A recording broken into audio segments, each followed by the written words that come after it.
What's good, YouTube? Your boy 21 here. I haven't brought you guys a video within the past week. I've been sorry about that. I've been busy within school, between working these two jobs, and I honestly haven't had time for a video. But I found time today. What I want to talk about is the next format and what decks I think come Nationals 2014 will be the best decks that will be competing. And I have right here face down one card that I think can help fight those two decks or two or three decks.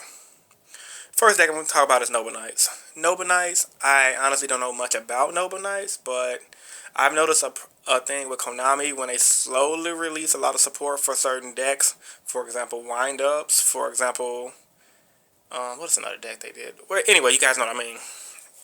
Wind-Up's perfect example. The deck started off pretty mediocre, had a few good cards, but it's more of a blah.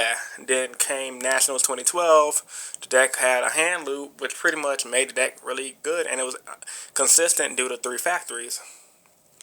And I see Noble Knights being the same way because we're getting these Noble Arm cards every set, and Noble Arms of Destiny came out last set, which is a pretty good card. And the next set we're getting Noble Arms of Scalabarn, which basically gives you a free XYZ summon.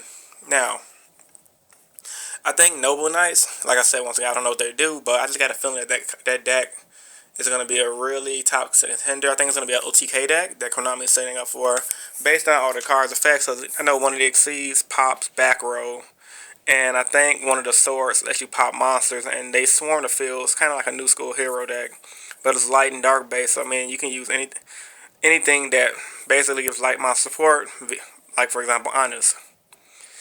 And the second deck I think is going to be one of the busted deck for 2014 Nationals is Bujins. Bujins is really slowing up to be a good deck, mainly because of Kaiser Coliseum. Honestly, if Kaiser Coliseum ever goes down to one or get banned, I don't see Bujins doing anything. I believe Kaiser Coliseum makes the deck in general. So, with that being said, from what I've seen with Bujins, right now they have an Honest. They have Honest to use. Their first Honest is that Crane. They have that Turtle that pops face up monsters, and Shadow Specters they're getting Centipede that pops spell and traps. So Bujins is honestly shaping up to be a good deck. So once again, if you guys follow my side deck idea, side Prohibition, call Yamato, the deck is pretty much game over. If they can't set up Yamato, they lose. But if they get the Yamato set up with a Kaiser Coliseum, you're gonna have a problem. Any deck will have a problem with that. So, and then for the next format, because obviously Dragons is gonna get hit in some way, shape, or form. I think so. Let's see, Bujins, light deck.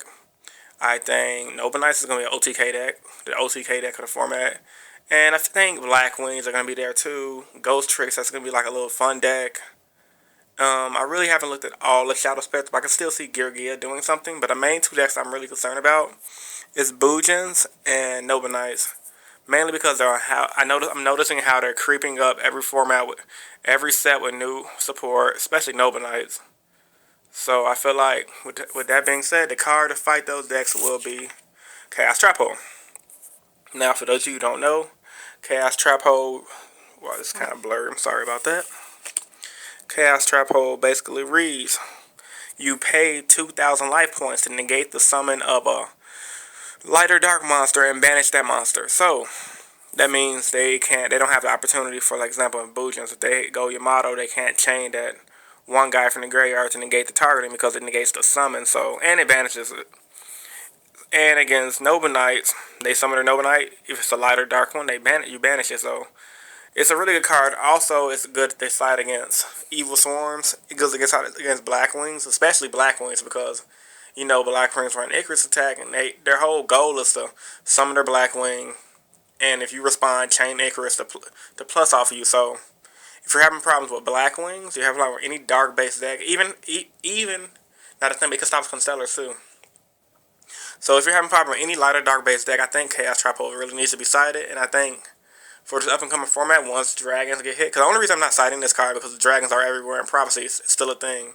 But when those decks do not get hit, like when Dragons get hit and Prophecy gets slowed down because Prophecy takes a backseat, and because Bujins will become a big thing.